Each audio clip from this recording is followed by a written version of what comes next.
The 3 weeks between March the 21st and April the 12th, 1927, were one of the most extraordinary periods in Shanghai's history.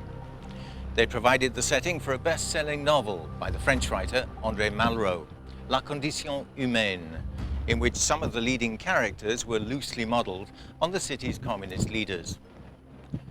The customs house on the Bund, just behind me, was still being built then, as the terrible events of that spring unfolded.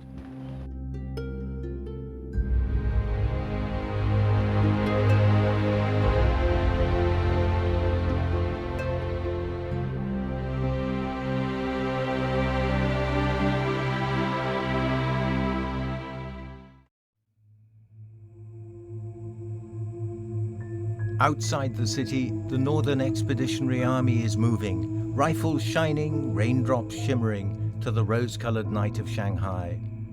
Inside the city, positions had been reconnoitered, sites had been targeted, the whole city had been marked out as prey. By 1927, the Chinese Communist Party and the Kuomintang had been cooperating, somewhat uneasily, for almost 4 years.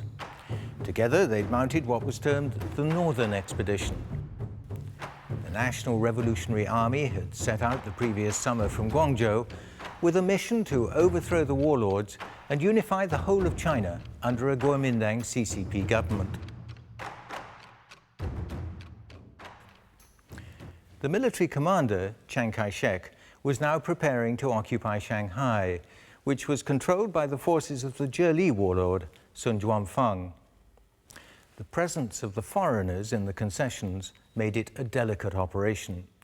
If anything were to go wrong, it could spark an international incident.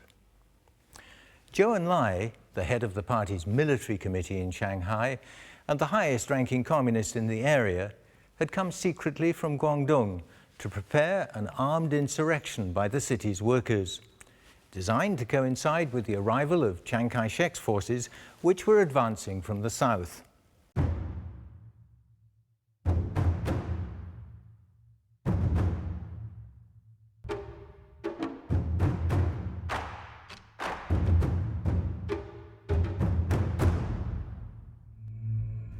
This document sets out the plan for the insurrection, which had been agreed by the leaders of the communist underground at a meeting a month before the arrival of Chiang's forces on the evening of February the 24th, 1927. The word Lao, meaning the old man or the patriarch, refers to the party's general secretary, Chen Jiushu. He was then all of 48 years old. Zhou Enlai was 29, and Luo Yineng, whom the document calls Yi, was 25. The plan was concise, only a few hundred words long, and it had been carefully thought out. The insurrectionists would win over the crews of the gunboats on the river to make sure they wouldn't resist. They'd coordinate with the forces of the Northern Expedition Army, organize the workers to seize arms, and conduct political propaganda. After they took power, they'd form a city government to represent the interests of the people. 3 days later, Zhou Enlai sent messengers to He Yingqing, the Eastern Route commander of the Northern Expeditionary Army, reporting that a general strike and an armed uprising by the workers were imminent, and urging him not to delay, but to send his forces at once to occupy the city.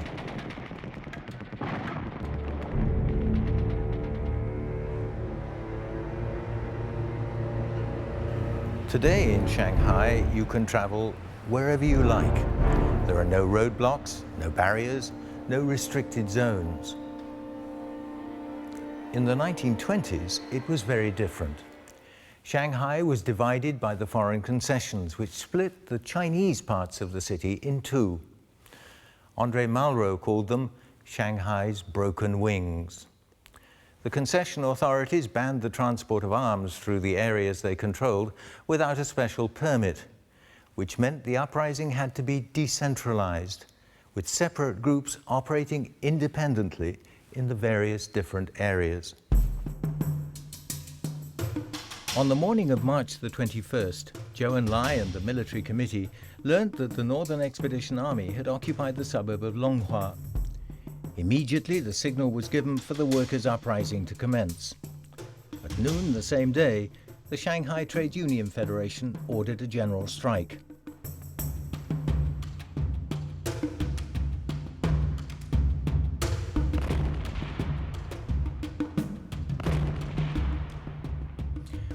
One of the largest groups taking part in the uprising consisted of print workers, many of them from the commercial press, which then, as now, was among China's biggest publishing houses. It was the print workers who stormed the Oriental Library and overran the forces of the Zhili and Shandong warlords, which were entrenched there. They made it the headquarters of the insurrection in Jiabei, and then, under the command of Zhou Enlai and Zhao Shiyan, set out to win control of the northern railway station. The battle here lasted some 30 hours. When it ended, the station, the last bastion of the Zhili forces, capitulated to the workers. Even today, many details of the insurrection remain unclear. Where did the workers get their arms? How did the various groups, which were widely dispersed, coordinate among themselves? How did Zhou Enlai and the military committee direct the fighting all across the city? We historians still have much to learn. But the victory was not in doubt. As one worker put it, we were all very excited. The warlords had been defeated. The revolution had triumphed. Never again would the imperialists oppress us. Some people even said, maybe the goods will get cheaper in the shops.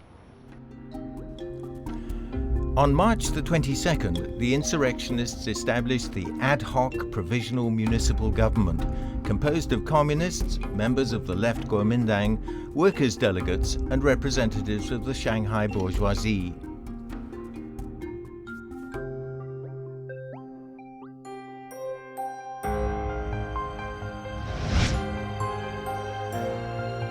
With the success of the uprising now assured, the leaders of the new city government waited impatiently for the arrival of the northern expedition. But the army and its commander-in-chief, Chiang Kai-shek, hurried slowly. For Chiang and his generals had other plans, as the communists would soon discover.